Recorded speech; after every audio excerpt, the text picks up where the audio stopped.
Hello, it's Phillip Taylor speaking from Richmond Green Chambers. I'm looking at a very interesting book, which is the University edition. Actually, there's a little picture of it here. It's a white background. It's quite a big book, but it's actually the compendium, if you like, of all of the works by Philip Wood, Professor Wood. It's called The Law and Practice of International Finance. It's a very important book. And Philip Wood is by far and away, in my view, the world's leading expert in this area.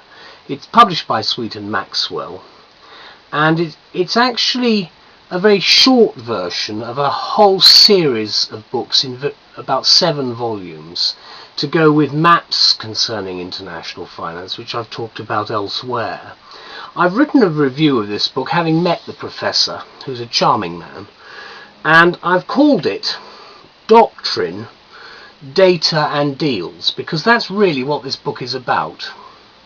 What Professor Wood told me at the book launch of this and the other works that he's produced is that the work is for law and economics undergraduates, drawn from initially from all the information in the 7 main volumes of his definitive statement on the law and practice of international finance, which is going to take a much higher profile, I would think, in the longer term with the current economic problems we have throughout the globe. And that this book, in fact, the University edition, is exactly what Philip Wood intends when he sets out on his path, because he talks about the law and practice of international finance in detail. I'm not going to go into a lot of the detail because you can see it by reading the book or in fact looking on Google online now, because there's a huge amount of information. In my view, it's a wonderful statement for learners on international finance law. And this edition in particular is a summary, as I say, of his 7-volume work, which covers the entire scope of the subject on a comparative and a worldwide basis, and Wood succeeds in his aim of explaining the politics and the law in a very cogent way, a very clear way. And he also talks about how transactions work out in practice. The chapter headings can be taken as lectures, if you like, followed by questions and seminar topics, which will be, of course, of use to both lecturers and learners as they cover this particular area, if they're doing anything on the international field.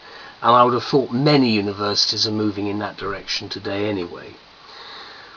As I said, Philip Wood is a charming man, and obviously when I met him I felt that he was a certain absolute master of this substantive law with his definitive experience of the subject. He's a South African, but his enthusiasm, travelled man, comes out clearly with the work, which distills complex and confusing information brilliantly in a way which aids memory, as obviously he wishes to do. He describes the areas, as I've said in the title, which is on the internet, as Doctrine, Data and Deals, the 3 Ds if you like, and how right he is. He gets the learner to go where he wants him to go as quickly as possible, and that's a fine feat in itself with this particular area of law. And so, as Professor Wood puts it, they, that's the learners, can then leap forwards, and in this exciting, important area of law he does just that. So do have a look at it. If you can possibly look at the 7-volume work, that's well worth doing. They are expensive, but they will be in the law libraries. And do have a look at his maps, which go with this book. Thank you very much. Bye bye.